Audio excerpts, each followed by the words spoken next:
Every company thinks they've got a handle on AI, and most don't. Today's guest has sat across the table from Fortune 500 compliance teams, major law firms, and a Berkshire Hathaway subsidiaries. And what he finds is that people running governance and compliance committees have no idea what's actually happening 3 floors down. Michael Volkov is a compliance attorney, AI governance expert, and someone who's genuinely scared of what happens when this technology runs without guardrails. I'm Collin McKee, and this is the Endeavors AI podcast. Let's get into it. Big, Michael, welcome. well, Colin, thank you so much. That's an intro, like an Alfred Hitchcock movie, to scare and whatnot. But people who know me and know my work in compliance and ethics and governance, I'm trying to find and raise awareness and bring sort of practical solutions to problems. And I've been doing this, as you see, with my gray hair. I'm an old guy who wears a hat. That means, he's got some issues. But let me take a step back, because one thing, Colin, and I'm just seeing more and more of this, and it's concerning. Right now, what I'm seeing is that the business wants AI and they don't care. They just want it. And you've got, I mean, not to talk out of school, but a company I know, the CEO sent a message to every department head saying, tell me how you're going to use AI and how many people you can reduce your workforce by. Now, talk about a stupid way to approach AI. And this is from the CEO to all of his C-suite and all of his leaders. And to me, the business is demanding this and being hell-bent about it. And nobody is saying, wait, what are the risks? How are we going to deploy this? Where are we? What is the use case for it?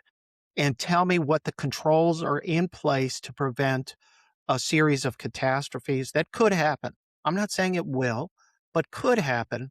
And responsible risk management requires some degree of consideration and analysis here. And when you and I connected, and the opportunity to sort of talk about what you guys do and learning more about what you guys do, you're the type of people that companies need to bring on board and say, okay, let's have the rational discussion and deploy this new technology in the right way. What I'm not seeing is that the two parts of the company are not talking to each other. Compliance is running behind, like, the boy who cried wolf, and saying, hey, you better be good. And the business just doesn't care right now. That's what the sense I have. But, you're on the front line just as much as I am. And I wonder, what kind of attitude are you seeing? Is this something, am I exaggerating, or is this really something that we got to be concerned with? Yeah. So we're in different pools. I think you're in a larger one, so I'm not dealing with the larger companies like you are. The people that I speak with here on the show are a little bit smaller and more nimble. And I think for a majority, they are being cautious about it. But I have seen and heard many stories, to the tune that you've experienced, as far as just get it out there, don't be left behind. We need it now. And who knows what it's going to do, but we just need to not be the last, Right, to each right. but you told me one story in our first conversation that I think would hit people pretty hard. You were doing a risk assessment Yeah, for a yeah. major company, governance compliance in place, all the right boxes, and then you go to talk to the finance team, and Then, well, I'm doing an ethics and compliance risk assessment. And, one of the questions is, are you using AI? And oh, no, we have an AI governance committee and all the uses go through there. We're considering some, we haven't deployed any. And then I go and talk to the finance team. And this is a Fortune 100 company whose stock is traded on the New York Stock Exchange. And they say, oh, yeah, we're using AI. I'm using it for transaction monitoring and et cetera, et cetera. Now, do I think it's a high risk use? No. But what that underscores for me is the problem that I call shadow use. And the shadow use that we all talk about is there are people who are using AI and companies don't know about it. And those people, depending upon how they use it, can create serious liabilities for companies. And So this shadow use is we all have access to ChatGPT, Claude, or whatever, and but there are people who are using it at work without sort of integrating it into their control structure. So let me talk about that issue on the shadow use is really a this is an example to me of the business getting far out in front of where ethics and compliance is, and that there is no AI governance. And let's put this down for another issue to discuss, which is what do we actually mean when we talk about AI governance? And I want to talk about that in a second. But first, let's talk about shadow use, and then another topic just to sort of preview is not only is there shadow use unknown usage. And I don't want to get into the Donald Rumsfeld, there's things that you don't know, or you don't know what you don't know. Anyways, he had that whole thing during the Iraq War. But let's talk about for a minute, shadow use is occurring. I know it is. I gave you that example of this major company, and that is not a high risk situation, but it could be. Hmm. And where are the risks? And let me talk about risk for a second. And I'm not going to exaggerate these risks because when I read them, I go, okay, that's a risk. That's a risk. The real risk here is that there are situations where you're engaged in algorithmic functions. Algorithmic functions to me are those where you're making decisions based upon AI. In other words, hiring decisions, credit decisions. This is a narrow band. I do see high risk in HR functions, but this is a band that has to be addressed algorithmic.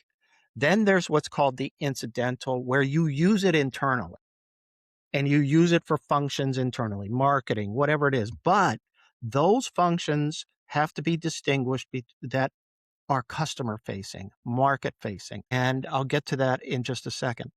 So those are certain risks that can come about as well. Algorithmic, you're in high risk.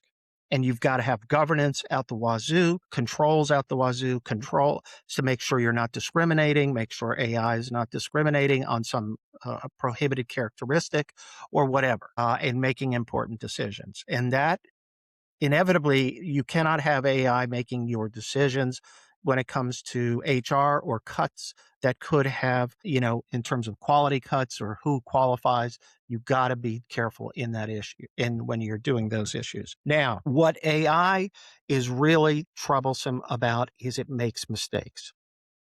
And here's where content that goes out, pulling in, there are a lot of privacy concerns in terms of entering data, and it's protected data. It could be health related data, it could be personal information data.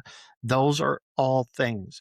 But the other more important thing, and just from my legal perspective of using it, it makes mistakes. And the thing is not that it makes mistakes, but it's authoritatively making mistakes. It hallucinates like my older brother used to. When, he would use drugs, he would hallucinate. Okay. So this AI hallucinates and calls out cases that are made up. Okay. So if it's doing that in the legal field, what scares me is where is it hallucinating with you in your business? And to me, that begs for a control, a quality content, human set of eyes to double check. And that to me is a huge risk right now. And it's making a lot more mistakes than we know of. That's what I'm worried about. And companies are going to be held liable for those mistakes if they rely on them and provide services and products based on those mistakes. Yep.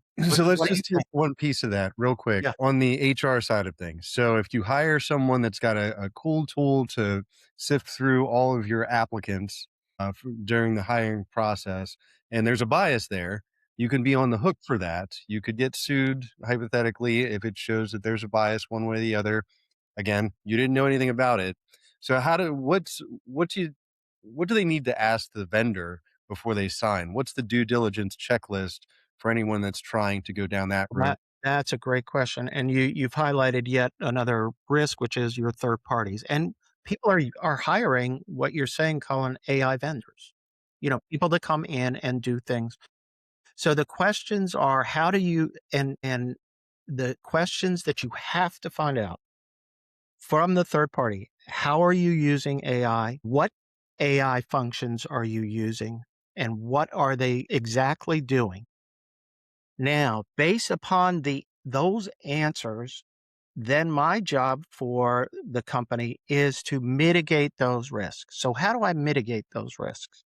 I put in contractual provisions that require representations and warranties of compliance so that they do not in other words, if I have a use policy, which I should have, I give them that policy and I say, you have to comply with this and get them to sign on board. I also have to have audit rights to look at how they're using AI.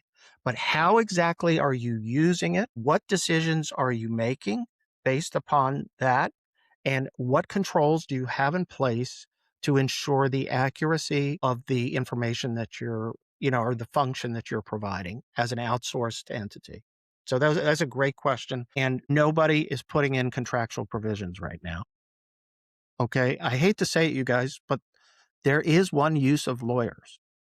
Okay. We're not that valuable when it comes down to it. But there is, in these technical areas, we can protect you. And we should with provisions in your contract and documenting those due diligence questions that Colin just raised and documenting what the answer is. Keep a file of everything. Because when the government or litigation comes in, and if you sit there and go, oh, they told me this, nobody's going to believe you. Mhm. You got to have it documented. Yep, 100%. And I would even say there's a lot of people without AI AUPs. Yeah, Yeah. it's a brand new Now, thing. Colin, what's we companies know how to write policies. We've been writing policies for years. What is the hesitation in your mind? What is it that's hard to overcome to write that policy? I mean, I think it could be they don't wanna limit themselves, perhaps. They don't know there's a whole lot of unknowns. There's more unknowns than knowns in the AI world right now. Right. Yeah, they don't wanna pigeonhole themselves, and don't wanna break their own policies, so they wanna play with the fancy new Christmas, morning toy and not worry about doing the homework, you know? Well, I think it's also part that they're fearful that it's going to cabin and restrict potential benefits. And I'm not so sure that it is because my job as a compliance person is to make sure the business can function, is successful, and then I'm behind them with controls to protect them and the company. That's it. I'm not trying to shut your business down. You tell me you want to do something with AI. I said, okay, here's what we need to do to get it done. So let's get it done. So I really think the third party situation you just mentioned is a classic. And you know what? There's a real lot of fear in the HR functions right now because HR functions around the country are worried they're going to be replaced as obsolete. And I don't think that's true. We need your judgment. We need your expertise. I'm not ready to hand my HR function over to Claude. Okay. Claude's a nice guy, but he's not going to do the same thing as Colin could do, and if anything, if AI is properly deployed, Colin, you will be a more effective HR officer. You'll be more efficient. You'll be able to the most beneficial thing I've seen so far is distilling lots of information. That's fantastic. And I use it for that, but I don't make it will not make legal judgments for me. Okay, because in the end, my schooling, my experience is more valuable than anything you can put in a language-based model that's based upon a snapshot of the internet at a certain time. That's, you know, but that's that. On the other hand, I'm seeing incredible positive uses. Okay, so for example, in that financial case, AI is fantastic at sifting through transactions and identifying potential patterns and red flags. Fantastic.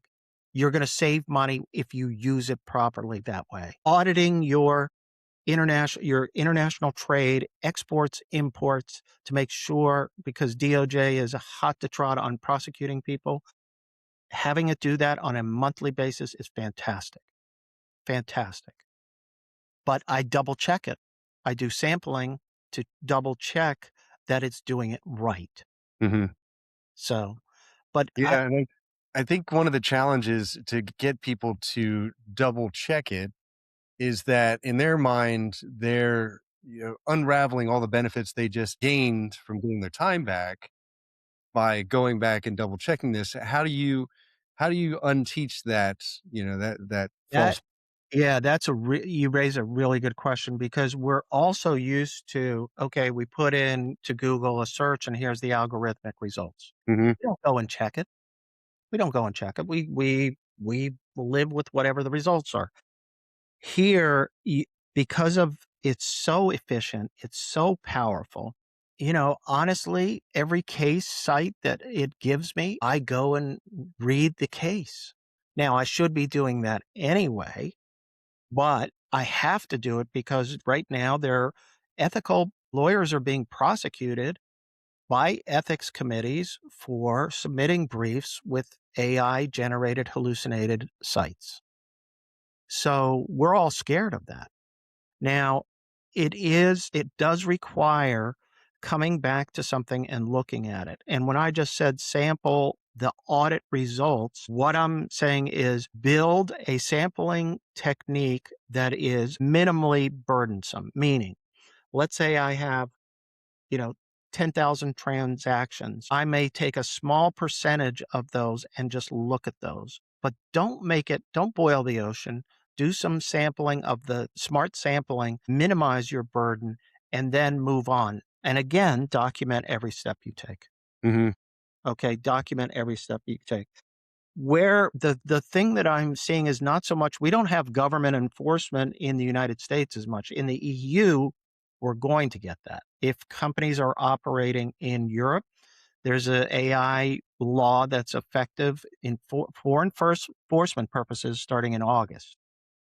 And everybody's got to get ready for that. Now, if Congress ever gets its act together and comes out with an AI bill, we're going to have then some issues to deal with here.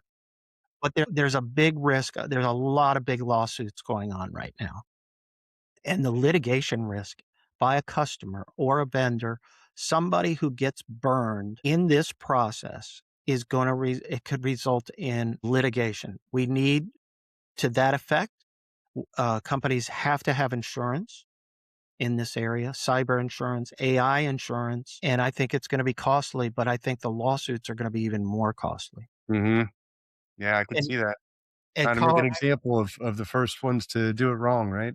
Yeah. And Colin, I wanted to ask you because Mhm. if you're seeing in small businesses, okay, that they're not going to slow down and say, "Hey, let's get insurance to cover this." They just because they're running and gunning. They got to get to where they got to get to. And to me, you've got to be mindful of this. I don't want to see a robust, boil the ocean type of compliance policy in a small startup or in a medium sized company. What I want to see are just some basics, Mhm. an acceptable use policy, and that people are aware of it, and some training, and that's it. And maybe a statement from the CEO that says, look, we love this, but we got to be careful about it, how we do it. That's all that small businesses and medium-sized businesses cannot, slow themselves down here because it might be a matter of survival, but they need the controls in place. That's where your operation, your business can protect people from those risks. Yep. Yep. And they're doing it. I mean, they're doing it in small ways. I don't see a heavy engagement on a full-on AI use policy. Hopefully, we see Exactly. that in the near future. But I mean, just the little things of, company wide, you can't use your own personal free version, or you've got to use the company's version, especially in law, who's who I'm interacting with for a majority right now. Because to your point, everyone's got it. Everyone uses it at home. Everyone's playing around with the new fancy features. But when you come to work, it's got to be, look, can't log into your Yeah, personal one. Got to that's be. you know what? And I'm sure there are people sitting on their phones, sitting at their desk at work and going, okay, well, let me check this. And they use their phone. And then that gets plugged into the business system. And boom, there you're talking about this could be a problem. But I don't want to stand in the way of this innovation. I want to embrace this innovation, but I want to do it in the smartest way possible.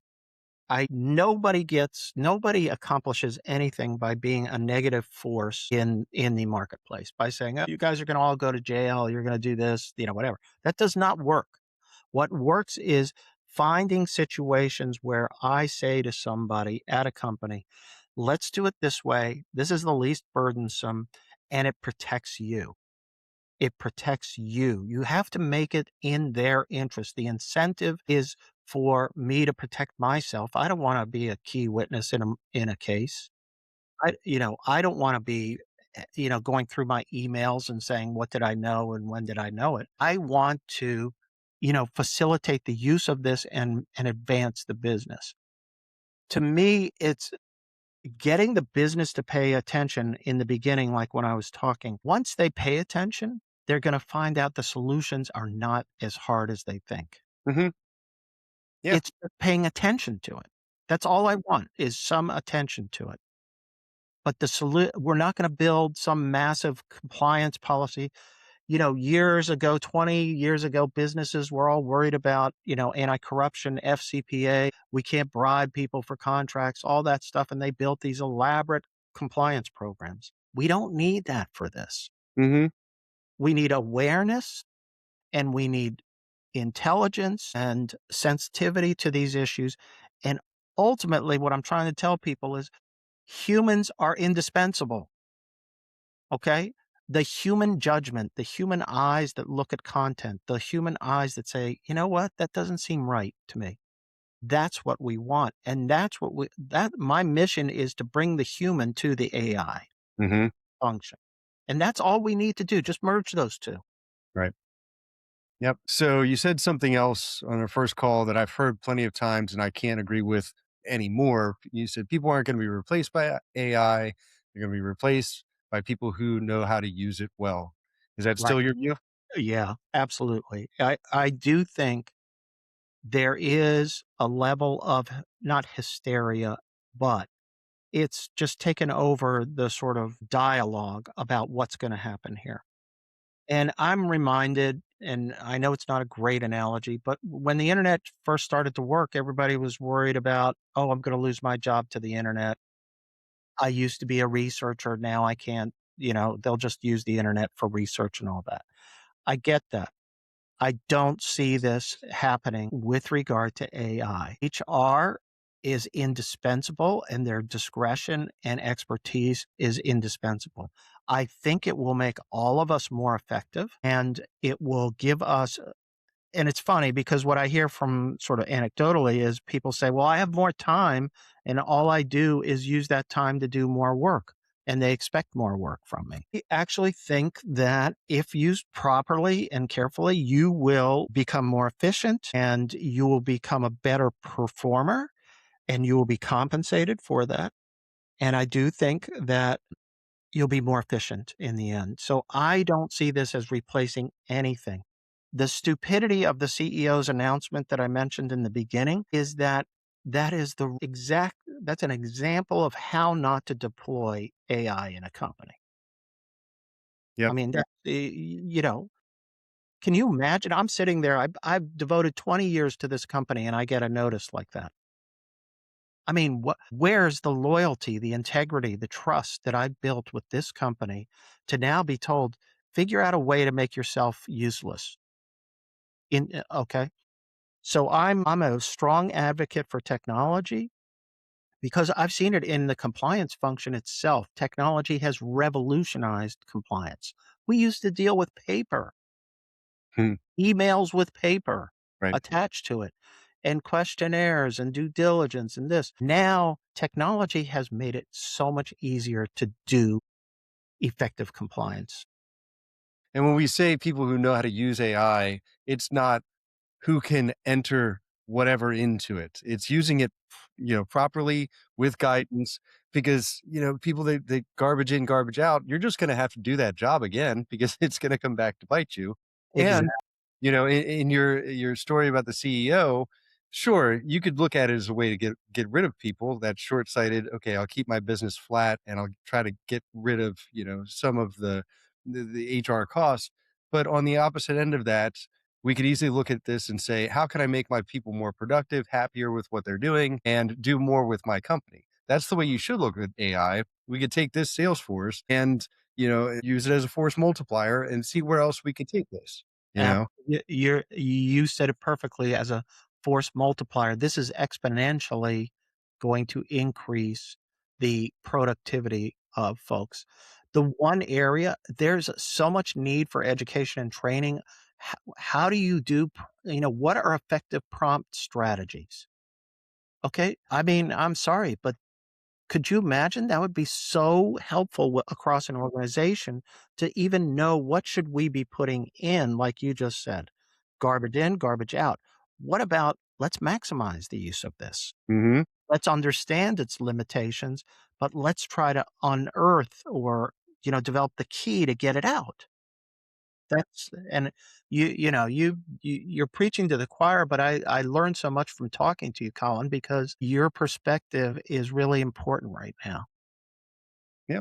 Yeah, and I have conversations like this with you to thank for it. It's a good mind share and good reminders for us all. So, Michael, as we start to wrap up here, I want people to gain more knowledge from the knowledge base and experience that you have. How do people Sure. find you as far as podcasts and blogs and consulting?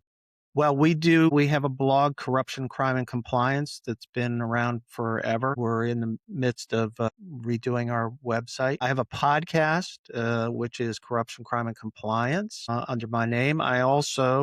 We have Volkov Law TV, which is a YouTube channel with compliance, and we have a lot of AI topics on there. And I run a law firm on the side, but I do the bulk of my work is legal work, but I love, sort of getting out there. As I told you before, somebody said to me, "Mike, you're the oldest person I know that uses social media." And I said, "That's really a cut or a compliment. I haven't figured it out yet." But please get in touch, M. Volkov at Volkov Law, and you can always get in contact with me. I'm on LinkedIn as well.